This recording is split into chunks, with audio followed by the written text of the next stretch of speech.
terkuat, berdaya saing dalam bekerja, tampil mandiri penuh cita.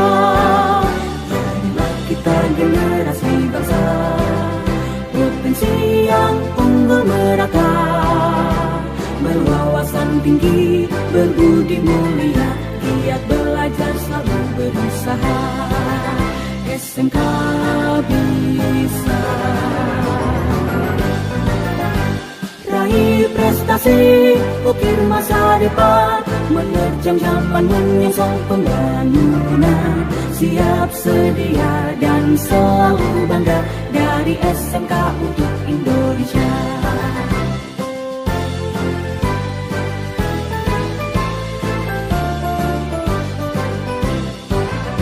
SMK bisa, SMK hebat, bermutu dan berkarakter kuat, berdaya saing dalam bekerja, tampil mandiri penuh cita.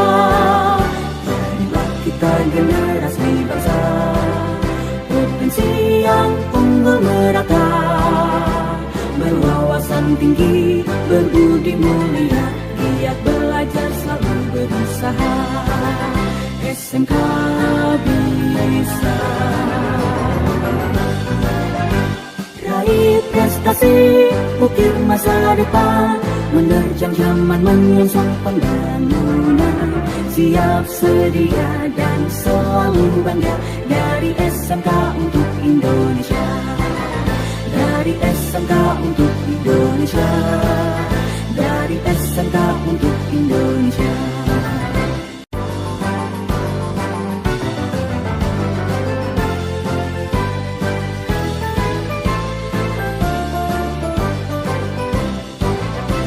SMK bisa, SMK hebat, bermutu dan berkarakter kuat, berdaya saing dalam bekerja, tampil mandiri penuh cita.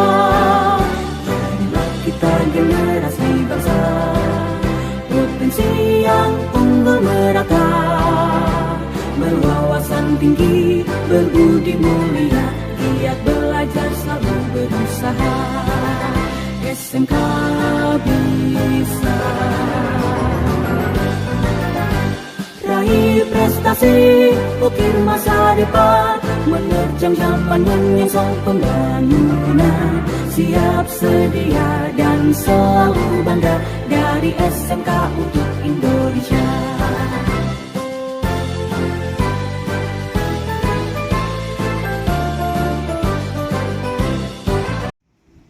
Perkenalkan, nama saya Vice Elemantiri SPD, mengajar di SMK Negeri 2 Manado. Saya mengajar mata pelajaran proyek IPAS Biologi. Saat ini terdaftar sebagai mahasiswi peserta PPG dalam jabatan kategori 1 gelombang ketiga LPTK Universitas Negeri Manado di Tondano tahun 2023. SMK Negeri 2 Manado berada di Jalan Pomoro, Tikala Baru, Kecamatan Tikala, Kota Manado, Sulawesi Utara. Konsentrasi keahlian yang ada di SMK Negeri 2 Manado. 1. Bisnis konstruksi dan perumahan (TKP). 2. Desain pemodelan dan informasi bangunan (DPIB). 3. Teknik audio video (TAV). 4. Teknik geomatika. 5. Teknik kendaraan ringan (TKR). 6. Teknik sepeda motor (TSM). 7. Teknik alat berat (TAB). 8. Teknik pemesinan (TP). 9. Teknik pengelasan (TELAS). 10. Teknik jaringan komputer dan telekomunikasi (TJKT). 11. Desain komunikasi visual (DKV). Unima, Universitas Negeri Manado di Tondano, salah satu perguruan tinggi negeri yang berada di Sulawesi Utara, lebih khususnya berada di Kabupaten Minahasa, Tondano. Unima adalah salah satu LPTK penyelenggara kegiatan pendidikan profesi guru tahun 2023. Saya salah satu peserta PPG dalam jabatan bidang studi biologi di Universitas Negeri Manado. Untuk tenaga pengajar, pendidikan profesi guru dari LPTK Unima yang terdiri dari Bapak Ibu dosen serta guru pamong yang sudah melakukan tugas mengajar, membimbing, bahkan mengayomi kami, mahasiswa peserta PPG dengan sangat baik, lewat arahan masukan selama proses pembelajaran di siklus 1 dan siklus 2, sangat membantu peserta PPG yang juga mengemban tugas sebagai guru, khususnya bidang studi biologi.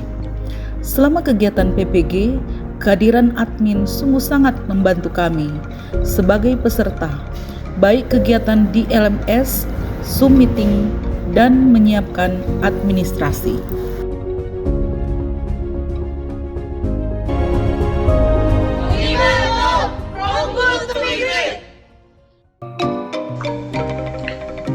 LK 3.1 Menyusun Best Practice.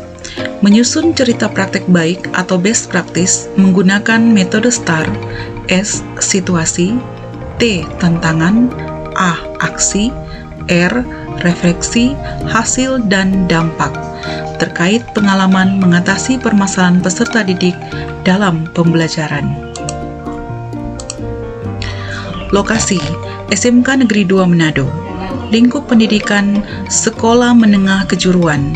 Tujuan yang ingin dicapai, meningkatkan minat belajar peserta didik pada mata pelajaran IPAS Biologi Sekolah Menengah Kejuruan dengan menggunakan model pembelajaran Problem Based Learning PBL, materi ciri-ciri makhluk hidup. Situasi, kondisi yang menjadi latar belakang masalah. Mengapa praktek ini penting untuk dibagikan? Apa yang menjadi peran dan tanggung jawab Anda dalam praktek ini? Kondisi yang menjadi latar belakang masalah: 1. Lokasi sekolah dan kondisi demografis peserta didik yang tinggal di kota, memberikan kondisi peserta didik yang umumnya kurang tertarik untuk meneruskan ke jenjang yang lebih tinggi. Peserta didik mempunyai minat belajar yang relatif rendah, khususnya pada mata pelajaran sains. Kedua, belum memberikan stimulus yang tepat, sehingga peserta didik belum terpantik.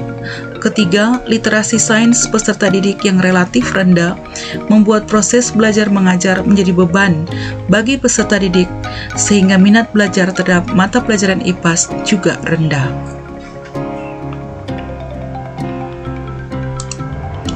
Mengapa praktek ini penting untuk dibagikan?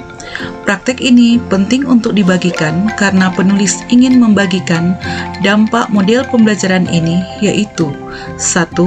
Peserta didik lebih aktif dan antusias mengikuti seluruh proses pembelajaran dari awal sampai akhir kegiatan. Kedua, membagikan pengalaman baik saya kepada teman sejawat yang belum menggunakan model pembelajaran ini.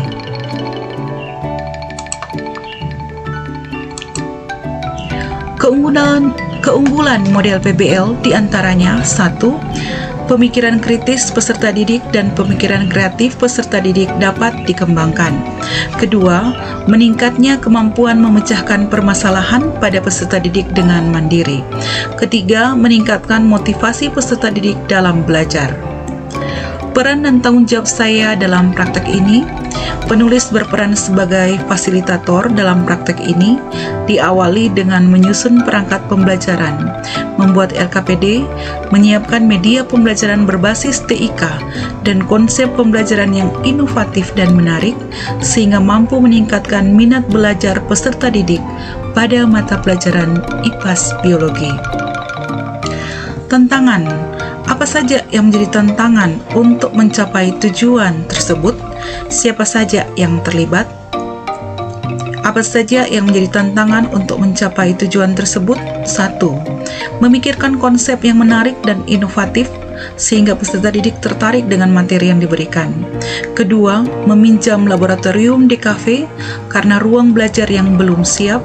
Ketiga, kesiapan belajar, kemampuan awal, serta keaktifan peserta didik dalam kegiatan kelompok. Siapa saja yang terlibat?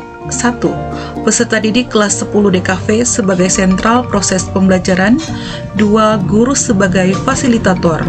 3. Dosen pembimbing Ibu Dr. Mariana Ringkuan SPD MPD dan Guru Pamong Bapak Alterarung SPD MSI sebagai pembimbing dan motivator penulis dalam proses pelaksanaan PPL. 4. Pimpinan sekolah dan teman sejawat. 5. Kameramen. Aksi. Langkah-langkah apa yang dilakukan untuk menghadapi tantangan tersebut? Strategi apa yang digunakan? Bagaimana prosesnya? Siapa saja yang terlibat? Apa saja sumber daya atau materi yang diperlukan untuk melaksanakan strategi ini? Langkah-langkah yang dilakukan untuk menghadapi tantangan tersebut. Pertama, untuk menarik minat belajar peserta didik, penulis menyajikan video pembelajaran. Kedua, berkoordinasi dengan Kepala Konsentrasi DKV Bapak Franky Lasut SPD. Ketiga, untuk memantik keaktifan peserta didik, penulis memilih model pembelajaran problem-based learning ini sebagai solusinya. Strategi yang digunakan menggunakan model PBL dengan metode diskusi dan tanya jawab, serta berpresentasi menggunakan slide yang menggunakan aplikasi Canva sebagai media pembelajaran. Siapa saja yang terlibat? 1. Peserta didik kelas 10 DKV sebagai sentral proses pembelajaran. 2. Guru sebagai fasilitator. 3. Dosen pembimbing Ibu Dr. Mariana Ringkuan SPD MPD dan Guru Pamong Bapak Alterarung SPD MSI sebagai pembimbing dan motivator penulis dalam proses pelaksanaan PPL. Keempat, pimpinan sekolah dan teman sejawat. Kelima, kameramen. Sumber daya atau materi yang diperlukan untuk melaksanakan strategi ini: laptop, smartphone, LKPD, aplikasi Canva, jaringan internet, sumber belajar dari internet. Refleksi hasil dan dampak. Bagaimana dampak aksi dari langkah-langkah yang dilakukan? Apakah hasilnya efektif atau tidak efektif? Mengapa? Bagaimana respon orang lain terkait dengan strategi yang dilakukan? Apa yang menjadi faktor keberhasilan atau ketidakberhasilan dari strategi yang dilakukan? Apa pembelajaran dari keseluruhan proses tersebut? Dampak dari aksi dari langkah-langkah yang dilakukan. Penerapan model PBL dengan melihat pada masalah sebagai medianya menunjukkan hasil sebagai berikut. 1. Keaktifan peserta didik dalam proses pembelajaran sangat baik, dinilai ketika proses pembelajaran.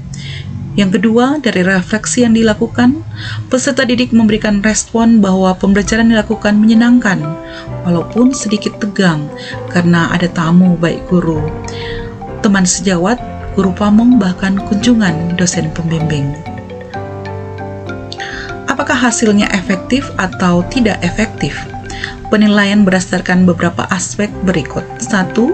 Peserta didik aktif dan antusias dalam proses belajar, terutama pada saat mendesain dan mengerjakan LKPD. Peserta didik mampu menyajikan hasil presentasi tentang ciri-ciri makhluk hidup, khususnya hewan endemik Tarsius sp, dan mendesain poster Tarsius sp sebagai hasil akhir. Ketiga, model PBL memberikan pengalaman berkesan kepada peserta didik untuk mempelajari bagaimana cara mentransfer pengetahuan mereka ke dalam masalah dunia nyata. Dapat disimpulkan bahwa hasilnya efektif dengan persentase ketuntasan peserta didik di atas 90%. Bagaimana respon orang lain dengan strategi yang dilakukan? Respon yang diterima penulis. 1. Peserta didik dari lembar refleksi yang diberikan menyatakan bahwa proses pembelajaran ini menyenangkan.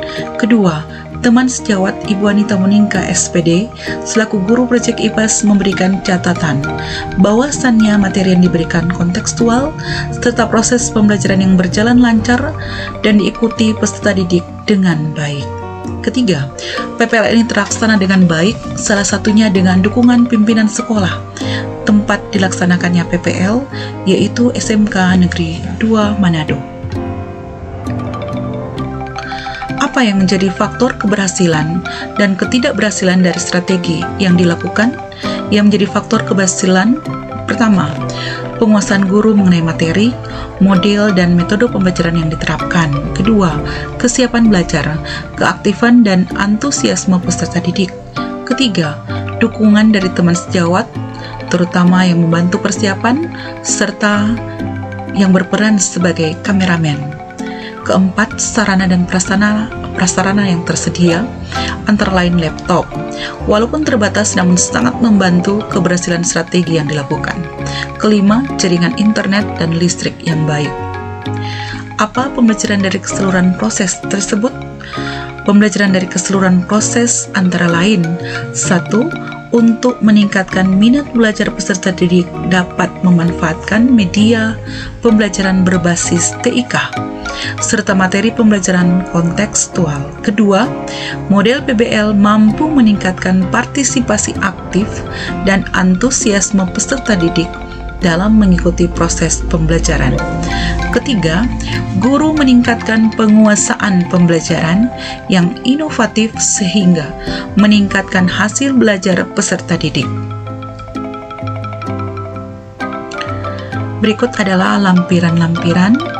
Yang pertama ada asesmen sikap, yang kedua asesmen pengetahuan dan keterampilan, terus ada lampiran hasil akhir yaitu pembuatan poster, juga lampiran lembar penilaian pembelajaran melalui refleksi peserta didik, juga lampiran lembar penilaian pembelajaran melalui refleksi teman sejawat.